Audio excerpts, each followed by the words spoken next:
Today we are blessed to have, in our Mass this evening, some students from Years 3 and Year 4 from St. Aloysius, which is great to have you here this evening, and some other members of their families as well, and some other members of the school too.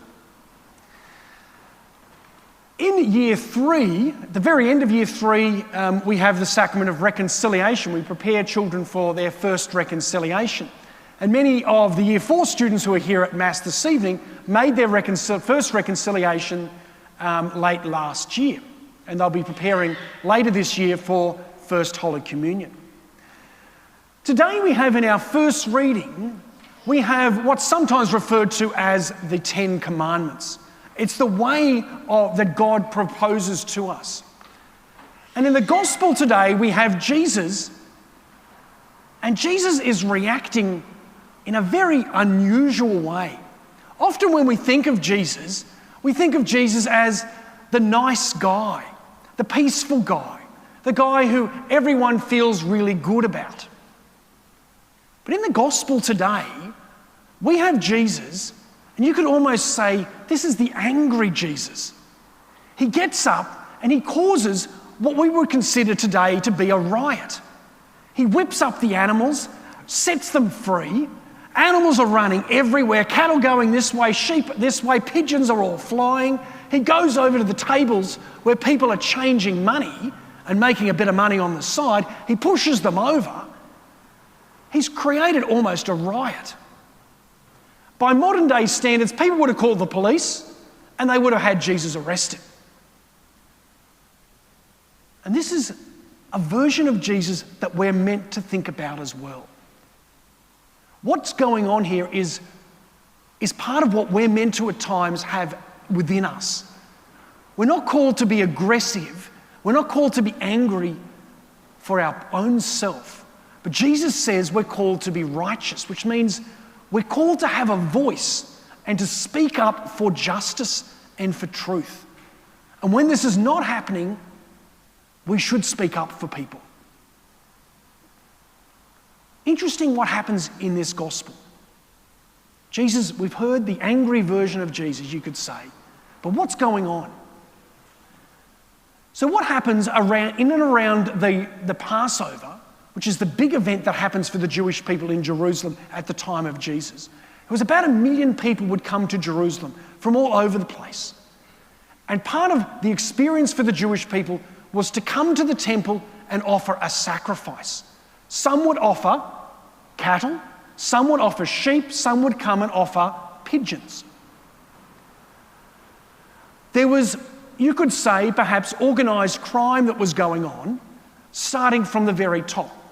So there was a health department there that would decide whether animals were worthy enough to be accepted into the temple to then be offered in sacrifice.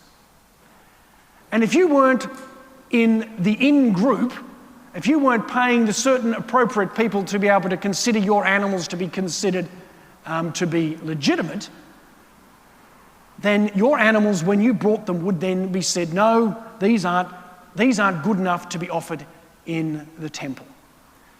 And most of the people who would come to Jerusalem were not from Jerusalem. They were farmers, they were shepherds, coming from places like Galilee, where Jesus was. And they brought their beautiful lambs, and they brought them with them on the journey to come and offer them in sacrifice. And they would get to the temple, and the people in the temple would say, no, that's not good enough. You won't be able to offer that one. You'll have to go over there, and you'll have to buy one. But because you're in the temple, you can't use the money that you've got, which is the Roman coin, so you'll have to go over there first and change your money. And so these poor people who've come with the beautiful gift of their lamb are told their lamb's not good enough because they're not in the in-group. They're told they have to go and buy another one, which is going to cost them a lot of money. But to be able to buy it, they've got to then go and change their money, and someone's making money all the way along. This was organised crime at a big scale. And Jesus says this is not on. Everybody has a place to come to God. And one of the interesting things, within the temple in Jerusalem, there were 3 main places. There was a place what they refer to as the Holy of Holies. This was the very special place where the priests would go and they would offer the sacrifice. Then there was the place where the Jewish people would gather for prayer. And then there was the place which was called the place of the prayer for the Gentiles, where the place of prayer for all people. And it was in this place of prayer for all people which they'd made it into a bit like a shopping centre. Go and change your money, go and buy your animals before you can go into the temple. And before you could get into that, the health inspectors were saying to everybody who brought their animals, it's not good enough. Jesus doesn't like corruption. And when we see corruption as Christians, this is good for the young, but it's good for the old as well. When we see corruption, we need to stand up and say, it's not on. And Jesus shows that so clearly. He's got a strong voice, and we need a strong voice as well. So sometimes people think as Christians, we're just called to be polite and nice. We're called to be peaceful, but we're also called to have a voice for justice. So pray that each of us will have a voice to speak up. And let's also pray that when we come into the place of prayer, we don't make it about something else. It's about God and about helping others. It's not about helping ourselves. So if we ever have the situation, you come to Mass and you think, I'm just doing this so I can make money like the money changers did, so I can sell my animals and make more profit. It's not the right thing.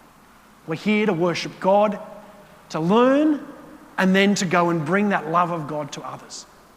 And that's what Jesus is challenging us. And he challenged the people at his time. Let's not just be the people who are nice. Let's be nice and peaceful. But let's be willing to challenge situations at times where there is injustice, where people are being ripped off and people are not being able to worship God and truly serve God in their family, our community, and in our world.